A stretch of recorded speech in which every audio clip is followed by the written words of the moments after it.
she left her with nothing but a text and a trail of lies. After 18 years of marriage, Claire Whitmore's world shatters when her husband disappears overnight with his young mistress and their joint savings. But what he didn't know? Claire had prepared for this moment. With quiet fury and calculated grace, she flips the script, reclaims everything, and makes him pay in ways he never saw coming. This isn't just a story about betrayal. It's about rising from the ashes. Smarter, stronger, and unbreakable. Get ready for a revenge drama that's as cold as it is cathartic. I've decided to start a new life without you. The words didn't belong in a restaurant, certainly not this one, and certainly not during a celebration. They hovered, thick and shapeless, over the long mahogany table set with crystal glasses and overpriced centerpieces. The clink of a single champagne flute against the edge of a dessert plate was the last sound before a choking silence swallowed the room whole. I didn't look at Mark when he said it. I didn't need to. 28 years of marriage had taught me how he sounded when he was trying to reclaim control in the most performative way possible. And this was pure theater. 50 heads turned toward me, each gaze laced with expectation, waiting for a gasp, a slap, or a scene worthy of the tabloids.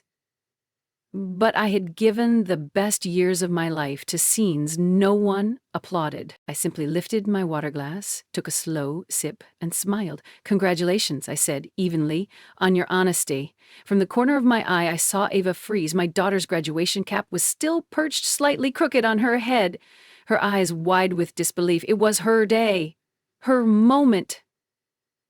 Mark had hijacked it like a drunk man stealing the mic at a wedding reception, and I could see the betrayal twist across her face before she even fully registered the words. Behind her, tucked discreetly at a smaller table, sat Sloane Bennett. She looked like a catalog version of my younger self. Blonde hair, a tight designer dress she didn't quite own, and a set of eyes that flickered anywhere but in my direction. She had the nerve to come. She had the nerve to wear white. I reached into my handbag, calm as a surgeon. My fingers found the envelope I'd sealed that morning. Thick cream paper, my handwriting in black ink. I laid it gently beside Mark's plate, nudging it toward him with 2 fingers. "What's this?" he asked, confused, his smugness faltering. "Something to read later." My voice was soft, measured, the way one speaks in a courtroom or at a funeral. I turned to Ava. She was pale, blinking too quickly. "You worked hard for this day," I said, kissing her cheek. "Don't let anyone steal it from you." She nodded, lips parted, unable to speak. I understood. At 22, some heartbreaks are still too large for language. I stood, smoothing my navy sheath dress. Across the table, a woman I had once called a friend suddenly found her fingernails fascinating. A man I hadn't spoken to in months cleared his throat and looked down into his wineglass like it contained answers. "Please," I said to the room, "enjoy your meal. I wish you all a lovely afternoon." Then I turned and walked out. The restaurant's heavy doors swung open, then shut behind me like a curtain dropping after the final act. Outside, the Georgia summer heat wrapped around me like a suffocating shawl. I welcomed it. For the first time in months, maybe years, I could breathe. I made it halfway to my car before I heard the door slam behind me. "Bianca, what the hell is this?" Mark's voice shrill and panicked now, not the confident timbre he had used at the table. I kept walking. He jogged to catch up, grabbing my arm just as I reached the driver's side. I turned slowly. "You served me divorce papers? On the day of our daughter's graduation?" I tilted my head. "You announced your freedom in front of 50 people while our daughter still had her cap on. Seems appropriate, doesn't?" He blinked. The envelope was in his hand now, torn open. "You planned this." I smiled faintly. "For months." The man who had once promised me forever now looked like he barely understood the moment he'd stepped into. His mouth opened, then closed. "This isn't over," he said. I reached for the car door. No! Mark, it's just beginning. By the time I reached the house, the sun had shifted behind the trees, casting long shadows across the porch I had once swept every Saturday morning. The hydrangeas Mark never remembered to water were wilting against the picket fence. Everything looked the same, but I no longer belonged here, not in the way I once did. I didn't hesitate. The key turned smoothly in the lock, and the familiar scent of cedar and lemon cleaner met me at the door. For a moment, memory tried to trick me. Our laughter on Christmas morning, Ava's first steps near the fireplace, Mark surprising me with breakfast on our 10th anniversary. But memory was just that, a dressed-up ghost. I moved through the house like a guest in my own life. The family photos lining the hallway felt staged now, like props from a play that had closed long ago. At the top of the stairs, I opened the master bedroom door and flicked on the light. The room was spotless, cold, untouched since this morning. But tucked behind my side of the closet were 2 suitcases. Mark's, already packed, of course. Even in Betrayal, he was methodical. He had likely planned to leave tomorrow morning. Once the applause for Ava had faded, once the photos were posted, once no one could call him cruel for abandoning me mid-celebration. I stepped back and inhaled slowly. This was the kind of detail that told me everything. He had expected to walk away clean. The soft buzz of my phone broke the stillness. Notifications scrolled across the screen like ticker tape. Texts from acquaintances, questions from family, 3 missed calls from Ava, 1 from Diana, and Mark, 7 times. I answered none of them. Instead, I typed a message to my daughter. I'm okay. This isn't your burden to carry. Enjoy the rest of your day. We'll talk tonight. I love you. I set the phone down on the dresser, then sat at the edge of the bed, staring at the patterns in the quilt. My fingers toyed with the edge of the fabric while the quiet thickened around me. This had once been a safe place. Now it was just another battlefield. Downstairs, the grandfather clock chimed. 5 o'clock. In an alternate version of today, Mark and I would have been raising a toast together, surrounded by friends who pretended to care. But in this version, the real one, I was alone, victorious, and still aching in places I hadn't known could hurt. The front door banged open. Claire! Mark's voice sliced through the house. I didn't flinch. I closed the door to the bedroom behind me and descended the stairs at a measured pace. He stood in the foyer, red-faced, still holding the shredded envelope, his tie askew. You're unbelievable, he spat. You had this plan the whole time? You blindsided me. I walked past him into the living room. No, Mark, you did that yourself. I just made sure the truth had a front row seat. You served me on our daughter's graduation day. You announced your betrayal on her graduation day, I corrected. He followed me, pacing now like a caged animal.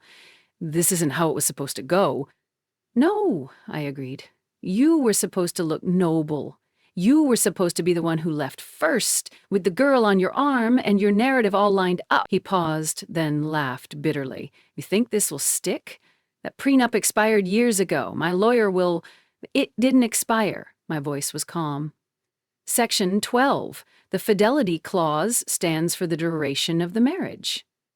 The color drained from his face. You didn't even check, did you? I added, stepping closer. Too sure of yourself. Too sure that I'd never fight back. He didn't answer. You moved money, I said. You bought jewelry, booked vacations, all while telling me we needed to cut back for retirement. You lied, and you got sloppy. I'll fight this. I'm counting on it. We stood in silence. Then his phone buzzed again. He didn't look at it. Didn't need to. I crossed the room, picked up the overnight bag I'd packed this morning, and turned to him one last time. You have until tomorrow evening to remove your things. After that, the locks change. He stepped forward, almost pleading. Claire, what about Ava? I froze at the foot of the stairs. Don't use her, I said, my voice sharp and quiet. You gave up the right to wrap yourself in her when you decided to light this family on fire. He didn't speak again. As I closed the door behind me, I heard the message tone on his phone go off once more, and then another. Let him read them in silence. Let him unravel alone. Diana opened the door before I knocked. She didn't say a word, just stepped aside and handed me a glass of red wine as I walked in. "I figured today would call for something bold," she said, leading me through the narrow hallway lined with framed first edition covers and black and white photos of long-forgotten faculty dinners. "Merlot?" I asked, taking a slow sip. "Zinfandel," she corrected. "Supple, layered, and with a hell of a bite if you let it linger." I followed her into the sunroom, her sanctuary.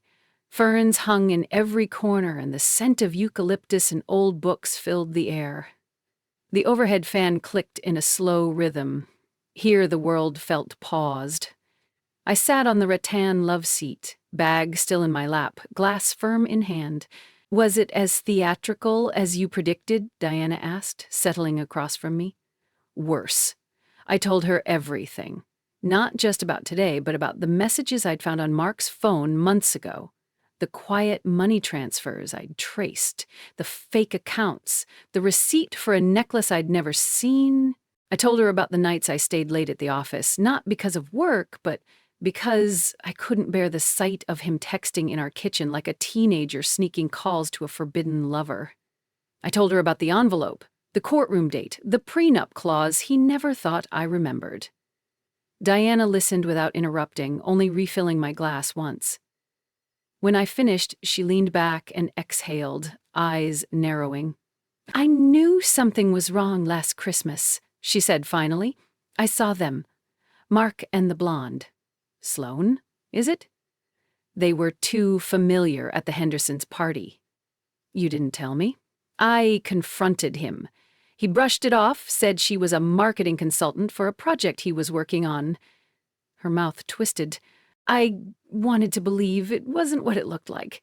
We sat in silence for a moment, then came the knock. Soft, hesitant. Diana and I looked at each other, her brow lifted in silent question. I nodded once. She opened the door. Ava stood there, still in her graduation dress, makeup smudged, shoes in one hand. "I couldn't stay at the party," she said quietly.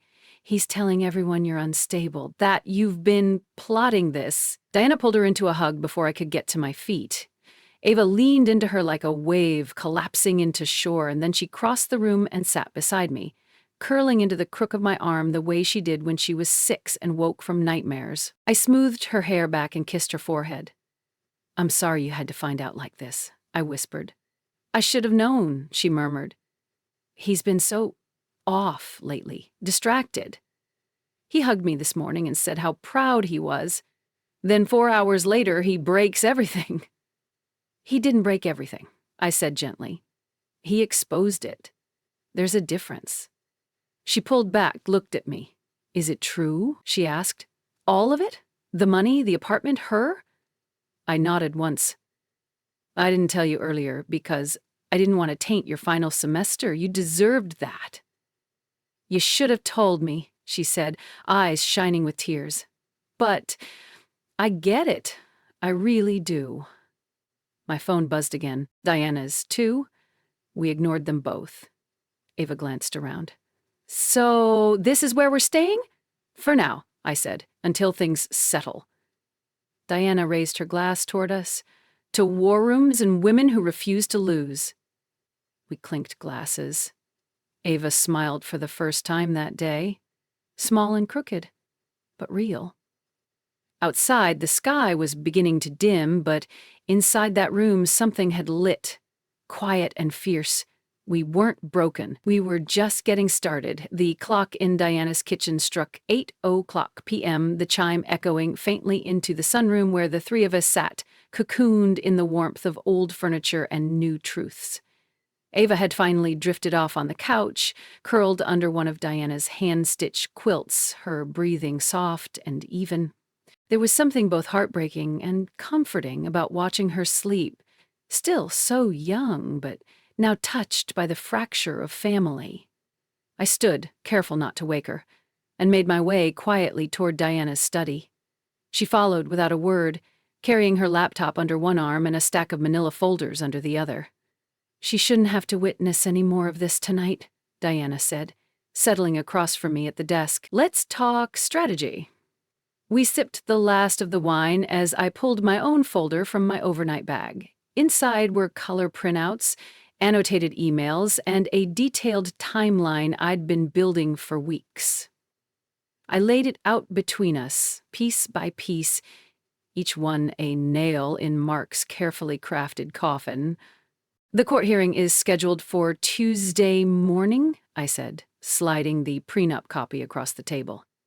"Philip filed for an emergency freeze on our joint assets. Judge Lennox approved it this afternoon." Diana's eyebrows lifted slightly. "Fast?" I'd been feeding him information for months. Every transfer Mark made, every transaction tied to her, Sloan has a paper trail, including the beachfront property in Savannah he attempted to secure. She tapped the prenup. "He really didn't remember this clause? Or he never believed I'd enforce it?" Diana leaned back, her voice lower now. "Claire, are you sure you want to go all the way?" I met her eyes without hesitation. "He tried to rewrite this story before I even had a chance to speak. He planned a public humiliation, he lied to Ava, and he stole from me. Slowly, methodically. This isn't just about punishment, it's about accountability." She nodded once, then opened her laptop. "I got something you might want to see." A few clicks and an email popped up on the screen. It was forwarded from Jennifer Kane, an old colleague of Diana's who worked in corporate HR at Mark's previous firm. "Sloan used to work under Mark when he was consulting at Weller Capital," Diana said. "Jennifer saw them together more than once in meetings that didn't quite make sense. The email detailed multiple reports of favoritism, vague references to internal gossip, and finally a line that caught my eye. There was a rumor that Sloan was leveraging the relationship to negotiate company resources for a side project. No one could verify what it was. My stomach turned. Though this wasn't just an affair, it was a collaboration. And possibly fraud. "I need that forwarded to Philip," I said, already pulling out my phone. Before I could hit send, a knock startled us both. Diana frowned. "You expecting anyone?" I shook my head. She peered through the curtain. Speak of the devil. It was Mark. And Sloan. I rose slowly, heart steady, pulse calm. Ava stirred on the couch, rubbing her eyes just as Diana opened the front door. Mark stepped in without waiting for an invitation. "We need to talk," he said sharply. "This isn't how adults handle conflict, Claire." Sloan followed behind him, silent but visibly tense. She didn't make eye contact with me or Ava. Ava stood now, her voice clipped. "You really think showing up here like this will fix something? This is between your mother and me," Mark snapped. "No," I said firmly, stepping between them. "This involves all of us, now." Sloan finally spoke, her voice thin. "I thought we were going to have a calm discussion." That was before she weaponized our personal life, Mark growled. I crossed my arms. "No, Mark. You weaponized it when you decided to make our daughter's graduation your stage." He opened his mouth again, but Ava's voice cut through the room, clear, sharp, unforgiving. "You lied to both of us. And now you want us to clean up your mess." Mark faltered. "I didn't." I pointed to the door. "You have 3 days until the hearing. Use them wisely." As the door shut behind them, Ava looked at me, her eyes burning. "Let's make sure he never does this to anyone else again." I nodded, a quiet fire settling into my chest. Game on. The next morning arrived, cloaked in the hush of a house still recovering from aftershocks. Diana had gone to campus early for a lecture, and Ava was upstairs, sleeping in the guest room with her bedroom door slightly ajar. I stood in the kitchen, barefoot, pouring coffee into a mug that read, "Nevertheless, she persisted." I stared out the window over the sink at the trimmed hedges lining Diana's backyard, half listening to the soft hum of the refrigerator. Everything about this space felt intentionally quiet, designed to let truth settle in the silence. My phone vibrated on the counter. "Philip Anderson. Judge Lennox has confirmed the hearing time. Tuesday at 10 o'clock, I mean. He's reviewed the initial documents and seems intrigued." I typed a short reply. We'll be ready.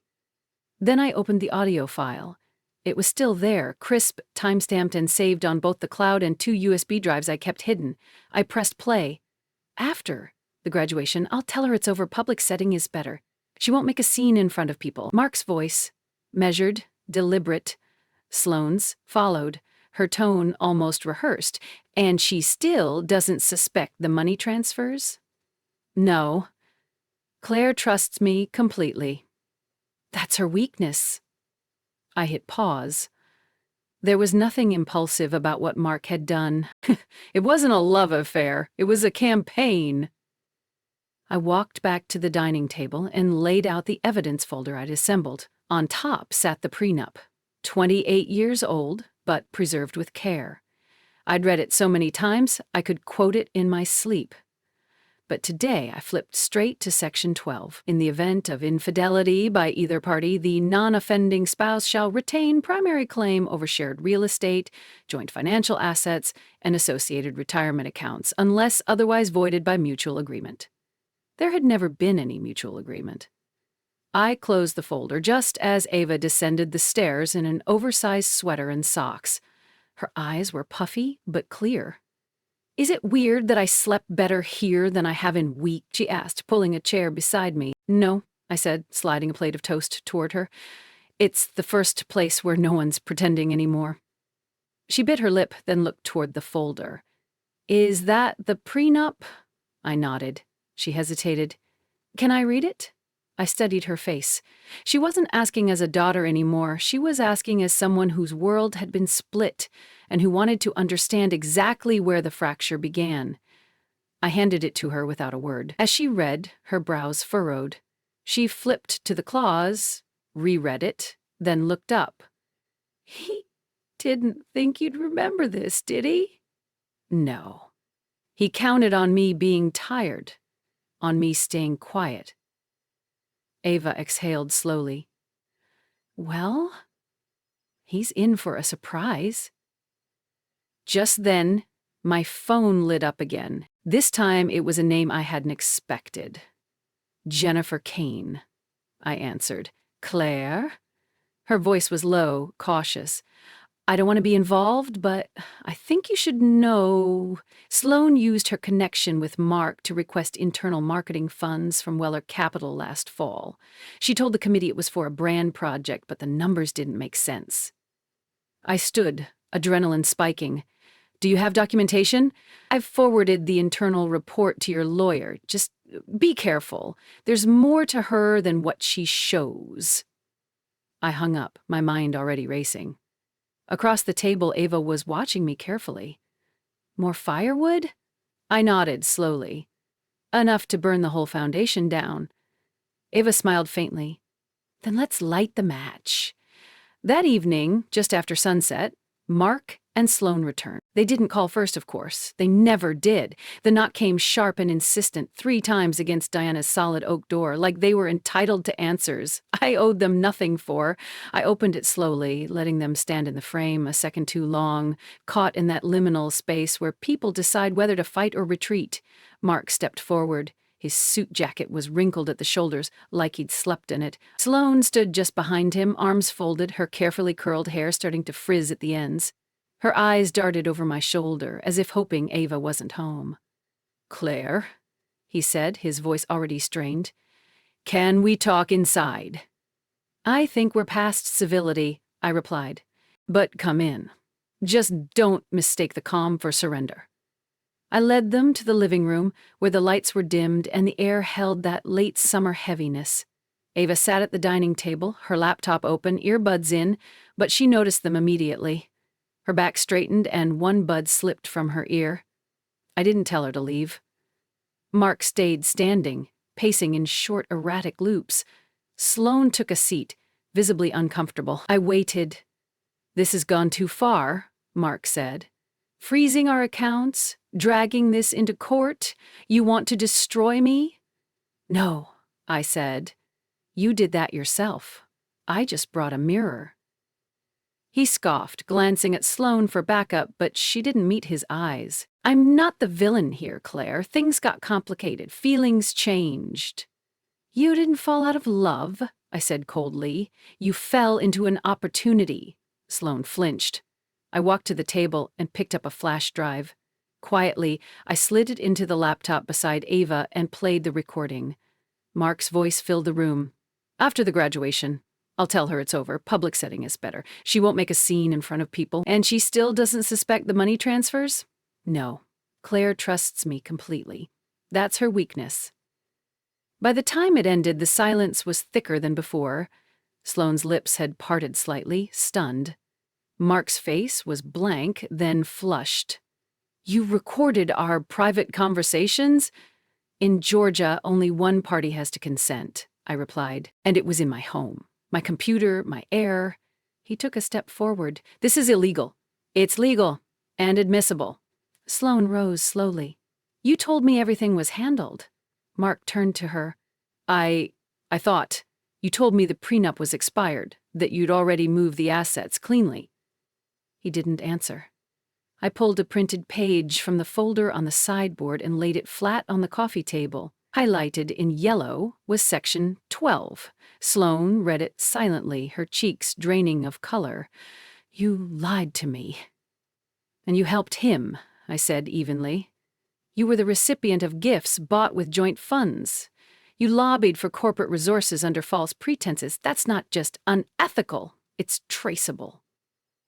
Mark turned on her now. You said no one would find that out. And you said you had everything under control, she shot back. Ava rose slowly from her chair, stepping beside me. I think it's time you both left, Mark blinked. I'm her father. And you blew up my graduation party to announce your midlife reboot, Ava said, her voice shaking but firm. You used us. You used me. You don't get to walk back in like this is salvageable. They stood there, floundering. You have 3 days, I reminded him. Tuesday morning, bring a real lawyer. Sloane turned without another word, walking out first. Mark lingered, as if waiting for some final act of forgiveness. But there was none to give. As the door clicked shut, Ava turned to me. What's next? I picked up the flash drive and slipped it into my pocket. We prepare for court, I said, and we don't blink first. Tuesday morning arrived with a sky as gray as the courthouse steps. Rain hovered in the air, never quite falling, like the tension that hung over downtown Augusta. Diana parked along Reynolds Street, just past the War Memorial, and shut off the engine. I sat in the passenger seat, watching the brick facade of the Richmond County Courthouse rise like a monument to all the things people don't say until they're forced to. This is it, she said, handing me an umbrella and squeezing my hand. You walk in with your head up, not because you won, but because you chose not to disappear. I nodded, the words catching somewhere in my chest. Inside, the courtroom was colder than I remembered, sterile, sharp, and unforgiving. Pale wood benches, polished floors, a seal of the state above the judge's bench. The kind of place designed to humble everyone, regardless of how rich, clever, or broken they claimed to be. Mark sat at the defendant's table, hunched, his eyes darting across the room as if looking for an exit. He wore the same gray suit he'd been photographed in for a company retreat 5 years ago. Slightly looser now, a little wrinkled at the sleeves. Beside him sat a young man in an ill-fitting blazer and shiny shoes. His lawyer, fresh out of law school by the look of it, not the type you retain when you're fighting for your fortune. I took my seat at the petitioner's table next to Philip Anderson, my attorney, calm, seasoned, unshaken. He carried himself like the courtroom belonged to him. Judge Lennox entered, a woman in her early 60s with sharp glasses and a voice like steel wrapped in silk. She surveyed the room quickly and began, "We are here to address preliminary motions in Whitmore versus Whitmore," she said, flipping through the file with practiced ease. "Let's begin with the matter of the prenuptial agreement." Mark's lawyer stood, his tone falsely confident. "Your Honor, We contend the prenuptial agreement is no longer valid due to the duration of the marriage and the absence of any updates or renewals over the past 28 years. Philip, the judge glanced over her glasses. Section 18 states, and I quote, "This agreement shall remain in effect for the full duration of the marriage and any ensuing legal proceedings related to its dissolution. There is no expiration clause. Do you contest that?" Mark's lawyer shifted. "No, Your Honor. But we believe the fidelity clause is ambiguous in scope." Now Philip stood. "With respect, Your Honor, the clause is quite clear. It outlines financial consequences in the event of infidelity, supported by documented evidence including banking records, purchase receipts, and communications provided to this court." Judge Lennox leaned forward. "I've reviewed the exhibits." She pulled out a small stack of printed messages and spreadsheets. "The defendant made over 20 transfers to an undisclosed secondary account over the course of 14 months. Accompanying those were purchases of jewelry, lodging, and entertainment, none of which were disclosed to the petitioner." Mark shifted in his seat, jaw tight. Philip placed a printed copy of the prenup on the stand before her. "Additionally," he said, "Georgia law supports the enforcement of prenuptial agreements, so long as they were entered into voluntarily and without coercion. The defendant was the party who requested it. The petitioner, in fact, came from a stronger financial position at the time of marriage." The judge glanced at Mark. "Is that true?" he muttered. "Yes." "Very well," Judge Lennox said, setting the documents aside.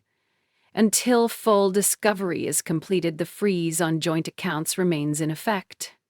The petitioner shall retain possession of the marital home. The defendant may access his personal account for basic expenses only. All other assets are subject to review and division pending final ruling."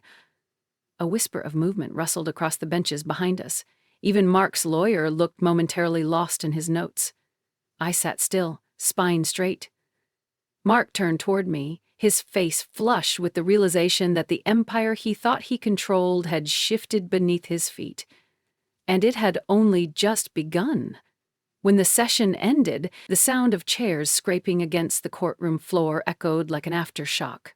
I gathered my papers with care, aware of the eyes on me. Some curious, some quietly impressed, and a few deeply unsettled. Mark didn't move at first. He remained seated, shoulders hunched, as if gravity had suddenly remembered him. His young attorney leaned over, whispering something urgent, but Mark barely registered it. Philip and I walked out into the corridor, where the morning gloom still seeped through the tall windows. The air smelled faintly of old wood and rain. I exhaled for what felt like the first time in an hour. "You did well in there," Philip said, adjusting the strap of his leather briefcase. "She's a sharp judge. She's not going to let him spin this into anything noble." "I don't need noble," I replied. "I just need fair." He nodded. "Next hearing is set for 30 days. We'll dig deeper into his hidden assets, and if Kane's report from Weller Capital checks out, we'll file an ethics complaint too." Just then, the heavy door swung open behind us. "There," Mark's voice. I turned. He was alone, no longer postured with defense, but draped in fatigue. He looked older in that moment than I had ever seen him. Or maybe I was finally seeing clearly. "We need to talk," he said. "I think we just did," I answered flatly. He gestured down the hall. "Not in front of them. Just two people who've lived nearly 3 decades together." I looked at Philip, who gave a subtle nod and stepped away to make a call. We walked down the hallway in silence. The echo of our footsteps was sharp, hollow, and strangely final. We stopped near the stairwell where the corridor curved and offered a sliver of privacy. Mark turned to me, his voice low. "I didn't want it to be like this." "No," I agreed. "You wanted a clean break. You wanted applause. I made mistakes." "You made choices," I said, repeated ones, over and over. He looked down at his shoes. "Sloane's gone." I raised an eyebrow. "Gone?" "She moved out. After the accounts froze, after the hearing date came through. She said this wasn't what she signed up for exactly. Private jets and beachfront properties." He didn't respond. I gave you everything, Mark, I continued. Time, support, my career. You used me like scaffolding, then acted shocked when I didn't collapse on cue. His eyes lifted to mine. Was there really no part of you that still feels something for me? I held his gaze. Of course there is. I feel disappointed. I feel insulted. I feel free. He flinched. You're really going through with this? You underestimated me, I said. That's not new, but you did it one last time, and now it'll cost you. He looked like he might cry or yell or plead, but he did none of those things. Instead, he stepped back, nodded once, and said, You're not who I thought you were. I smiled, cold and clean. No, Mom, I'm who I was before I spent 28 years cleaning up your messes. I turned and walked away, not bothering to look back. Diana was waiting near the exit, umbrella in hand. Outside, the drizzle had started, soft and steady. Well, she asked. He finally saw the writing on the wall. As we stepped into the rain, I didn't feel heavy. I didn't feel angry. I felt sharp, like the edge of something new being carved. And for the first time in years, the storm felt like it belonged to someone else. By the end of that week, word had spread. It started with whispers among Mark's golf buddies, the ones who used to clap him on the back and call him a visionary. Then came the questions at the firm he'd tried to consult for. Quiet inquiries about frozen accounts, flagged transactions, and a certain Weller Capital whistleblower report circulating in HR. But the final crack in his carefully curated image came when Cassandra, the real estate agent from Savannah, pulled out of the beachfront condo deal. She cited instability in the buyer's liquidity in her official withdrawal letter. Unofficially, she'd told Deanna over brunch that Mark Whitmore's name is radioactive. I didn't celebrate. There was no joy in watching someone unravel, even someone who'd tried to reduce my life to a subplot in his reinvention fantasy. But there was clarity. There was peace in knowing the world had finally removed its rose-colored glasses. Back at Diana's bungalow, the rhythm of life had shifted into something quieter, steadier. Ava had taken over one end of the sunroom to set up a makeshift desk. She'd begun consulting remotely for a marketing firm in Charleston that she'd interned with last summer. When I walked past in the mornings with my coffee, I'd catch glimpses of her pitching ideas. Headsets on, speaking with the kind of confidence that reminded me of myself before I learned to shrink. One afternoon, as cicadas buzzed softly outside the screened porch, Ava looked up from her laptop and asked, Mom, are you really going to do it? Do what? I asked, wiping my hands on a dish towel. Start your own firm. Financial consulting for women going through divorces. I paused, surprised by how real the idea sounded out loud. I think I might, I said. It's something I've wanted for a long time. I just never gave myself permission. She closed her laptop and stood. Then maybe it's time. That night, I drafted the mission statement for Whitmore Financial Transitions.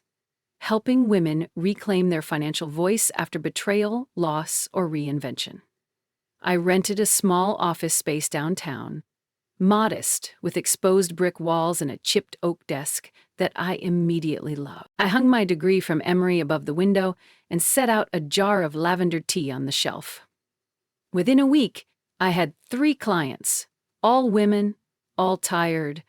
Already, one of them, a retired schoolteacher named Valerie, sat across from me with a trembling voice and a folder full of statements she hadn't opened in months. I thought if I ignored it long enough, she said, maybe it would disappear. I smiled gently. That's how they want us to feel. Helpless, dependent. But that ends now. As she nodded, through tears, I felt something shift inside me. A kind of return.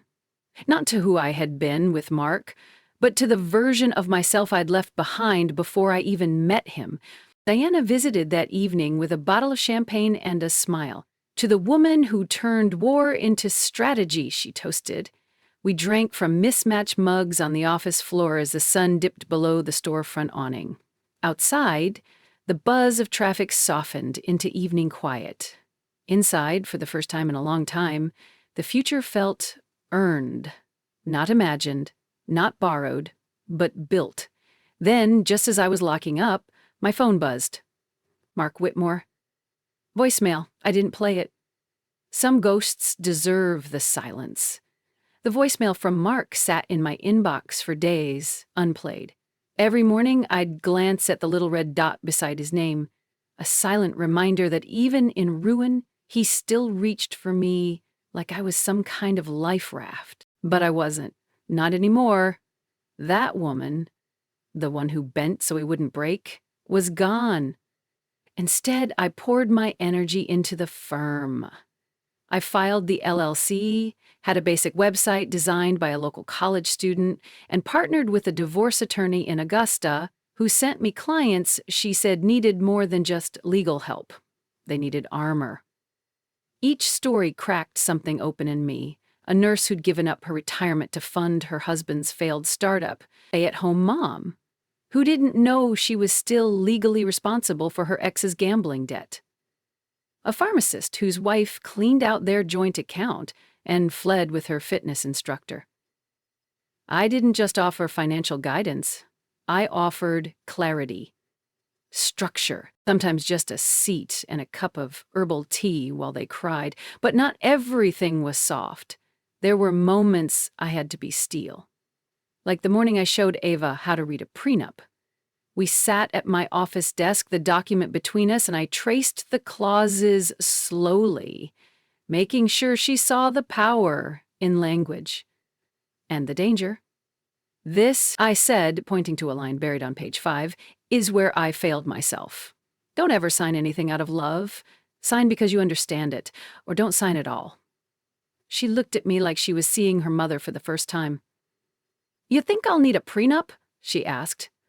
I think you'll need your name on the deed. She grinned, but her eyes were serious.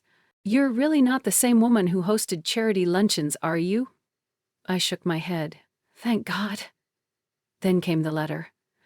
It arrived in a plain envelope, no return address, just my name, written in the same jagged script I hadn't seen in over 2 decades. Claire Whitmore. Inside was a single page, typewritten, neat, cold. Claire. You have every right to hate me. I deserve none of your kindness and ask for no forgiveness, but you need to know something. Mark didn't act alone. My breath caught. The page crinkled in my grip as I stared at that final initial. M. My mother's name was Margaret. She died when I was 17, or so I was told. But something about the stark finality of that M stirred a doubt I hadn't felt in years. A shadow I'd buried beneath layers of adult logic. I looked out the window, the city soft and gray under the late afternoon light, and tried to breathe past the tightness in my chest. That night, I dug through an old storage box Diana had rescued from my basement years ago. Inside, I found a birth certificate, mine. But something didn't add up. The hospital name didn't match the one I remembered from childhood. The attending physician's signature had been blacked out and overwritten in different ink. I stayed up until dawn comparing documents, cross-referencing public records, and following a trail I hadn't known existed. It led me to a name, Eleanor Carter, a woman who had given birth to a baby girl in 1980, 3 weeks before Margaret and David Whitmore adopted me under sealed court order. My fingers trembled over the keyboard as I pulled up the archived court docket. Adoption sealed. Guardian reassignment due to mental health concern. Biological mother declared unfit. I wasn't just betrayed by a husband. I was never meant to know who I really was. The screen blurred as I stared at the name again. Eleanor Carter. A name that would now unearth everything they buried. And I knew in that moment my revenge wasn't over. It had only just begun. It was a quiet Tuesday morning when I pulled into the gravel lot behind the counter. The air was thick with spring pollen, coating my windshield in a soft yellow film, but the sun was warm, almost too warm for April. I sat still for a moment, both hands on the steering wheel, staring at the brick facade of the records office. I hadn't told Ava. I hadn't told Diana. Not even Carla, though she would have offered to drive me here herself. This part, I needed to do it alone. Inside, the clerk barely looked up as I approached. Her nameplate read Janine and her lipstick was too red for a weekday shift, but her voice was calm and steady.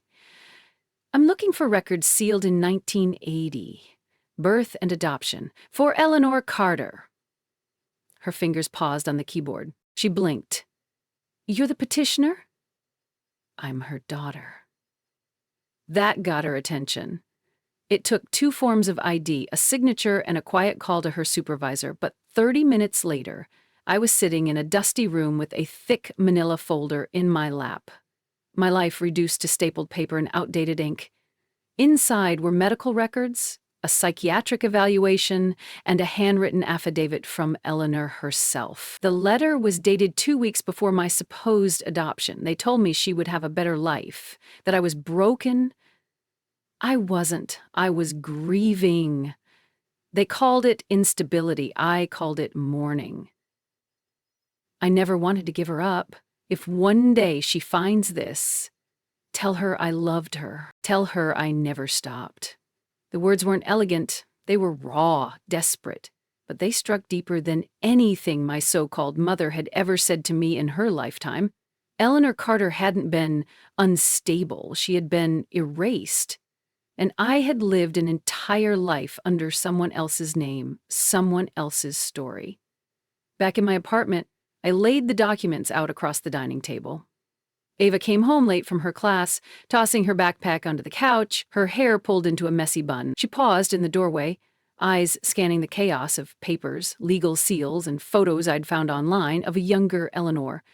Wide-set eyes and a nose just like mine. What's all this? I looked up. My voice didn't shake. It's the truth about who I really am. Ava sat down slowly. I explained everything, from the sealed records to the letter to the court file that proved I was never legally adopted under standard process. Instead, it had been an emergency guardianship pushed through by Margaret Whitmore and her lawyer husband, citing Eleanor's mental breakdown after a stillbirth 6 months earlier. My stillbirth. Ava didn't speak for a long time. Then, softly, "Do you want to find her?" I nodded. "I think she deserves to know I survived." 2 days later, we drove to Savannah. The address I'd found was for a quiet, whitewashed home with azalea bushes blooming wildly in front. I stepped out of the car with my heart beating like it might split my ribs in two. Ava stayed behind, watching silently. I rang the bell. Footsteps. A creak of wood. Then the door opened. She was smaller than I imagined. Her hair had gone silver, cropped short. Her eyes, my eyes, blinked in surprise, then slowly filled with something wet and bottomless. "Claire?" she whispered. Her voice cracked, like it hadn't spoken my name in decades. I didn't answer. I couldn't. I just stepped forward and let her arms wrap around me. For the first time in 43 years, I was home. But what I didn't know, what neither of us knew, was that my return would trigger a chain of revelations Eleanor had kept hidden even from herself. Secrets that made my husband's betrayal seem small. And one name, scribbled at the edge of a hospital file, would unravel the entire bloodline I thought I'd understood. It wasn't over, not yet. Eleanor poured tea into mismatched cups, her hands trembling just enough to make the porcelain clink against the saucers. Her house smelled faintly of lavender and old paper, the kind of scent you couldn't manufacture. It had to be lived in. The walls were lined with books, records, and framed photographs I didn't recognize. Or maybe I did. Maybe my mind was already beginning to stitch together pieces I never knew I'd been missing. She sat across from me, knees close, a tissue crumpled in one hand. For a while, we didn't speak. The silence between us wasn't uncomfortable. It was sacred, as though too many words might fracture the fragile moment we'd reclaimed. "I always believed you were alive," Eleanor said finally, her voice thick with emotion. "Even when they told me you were gone. That the baby didn't survive? I knew. A mother knows." I blinked hard, trying to hold back the surge behind my eyes. "They forged everything," I said, almost whispering. "The stillbirth report, the medical certificate. They said you were unstable, that you abandoned me." "They made me sign papers I didn't understand," she said, bitterness curling around every syllable. "They told me I'd imagined the cries in the hospital room. Margaret said I needed help, that I was hallucinating, and then I woke up one morning in a private facility with no child in my arms." I gripped the edge of the table, and she raised me like I was hers. Controlling. Always reminding me I should be grateful. Eleanor looked at me with eyes full of grief and awe. "They stole you from me, Claire, and they rewrote your life." I reached into my folder and pulled out the last document I hadn't shown her yet, the hospital intake form. It was yellowed with age, but the ink was still legible. At the bottom, beneath the signature line, was a scribbled note in block letters. "Emergency transfer, male guardian. Douglas Whitmore." Her hand flew to her mouth. "I never agreed to that," she said, nearly gasping. "Douglas?" He was Margaret's younger brother. He had no authority, no connection to me. "He's the one who took me from the hospital," I said. "He signed the release, then disappeared from my life completely until he married Margaret years later." The truth coiled tighter around us like smoke. Ava stepped into the room, holding a photo she'd picked up from the bookshelf. A faded picture of Eleanor in her 20s cradling a newborn swaddled in pale blue. "That's not me," I said softly, staring at the image. "No," Eleanor confirmed. "That was your brother." I stared at her. "Brother?" She nodded slowly. "Born 3 years before you. He died in a car crash when he was 8. That's when everything unraveled. Margaret had always been obsessed with my family. She'd never been able to have children of her own. And she wanted me," I said, the realization sinking in like ice, "to replace what you lost, to control what she couldn't have." It wasn't just abduction, it was obsession. I looked over at Ava, who hadn't said a word in the last 10 minutes. Her gaze was sharp, calculating. "She's not just a criminal," Ava finally said. "She's a narcissist with a paper trail." And I knew then what had to come next. Eleanor reached over and placed her hand over mine. "What will you do now?" I looked down at our hands, hers aged and worn, mine scarred but steady. "I'm going to file a motion to unseal everything, every document, every hearing. I'm going to clear your name, and then I'm going to press charges." The wind picked up outside, rattling the shutters. "And after that?" Eleanor asked. I gave her a soft smile. "I'm going to change my name." She blinked. "To what?" "To Claire Eleanor Carter," I said, "the name they tried to erase."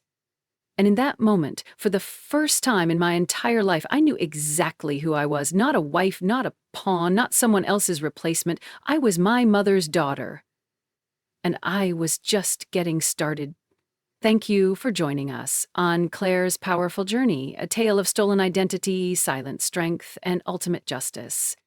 This story is dedicated to anyone who's ever been dismissed, silenced, or made to question their worth. You are not what they took from you. You are what you choose to reclaim. Until next time, stay strong, stay true, and never underestimate the quiet ones. With gratitude, the storyteller.